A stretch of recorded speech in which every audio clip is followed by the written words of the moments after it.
ছিল আগে থেকেই। দিল্লির নির্বাচন প্রমাণ তুলে দিল হাতে। ভোট কেটে রাজধানীতে আপের যাত্রাভঙ্গ করেছে কংগ্রেস। এই পরিস্থিতিতেই কংগ্রেসকে তীব্র আক্রমণ করলেন মমতা বন্দ্যোপাধ্যায়। বললেন, 26-এ তৃণমূল 2/3 আসন নিয়ে একাই ক্ষমতায় আসবে, বাংলায় কংগ্রেসের কিছু নেই।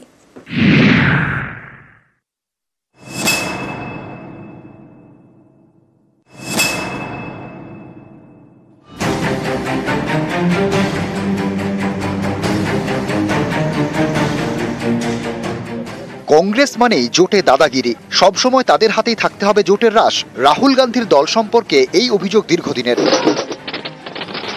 দিল্লির নির্বাচন তার প্রমাণ তুলে দিয়েছে হাতে। রাজধানীর ফল বেরোতেই দেখা গিয়েছে 16টি আসনে কংগ্রেস ভোট কাটায় জিতেছে বিজেপি বিরোধী জোটে কংগ্রেসেরই শরিক আপের স্বপ্নভঙ্গ হয়েছে। এই পরিস্থিতিতে কংগ্রেসের বিরুদ্ধে তীব্র আক্রমণ শানালেন মমতা বন্দ্যোপাধ্যায়।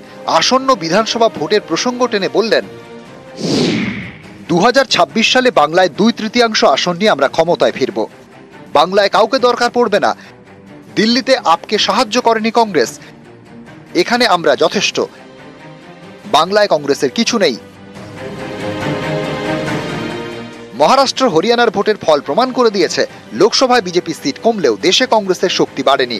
যার জেরে বিজেপি বিরোধী জোটের একাধিক শরিক ইতিমধ্যেই দাবি তুলেছে, ইন্ডিয়া নেতৃত্ব কংগ্রেসের হাত থেকে সরিয়ে মমতাকে দেওয়া হোক। এরই মধ্যে দিল্লিতে কংগ্রেসের ভোট কাটা আর তার জেরে আপের হার, যে প্রেক্ষাপটে কংগ্রেসকে তুলোধনা করলেন মমতা বন্দ্যোপাধ্যায়।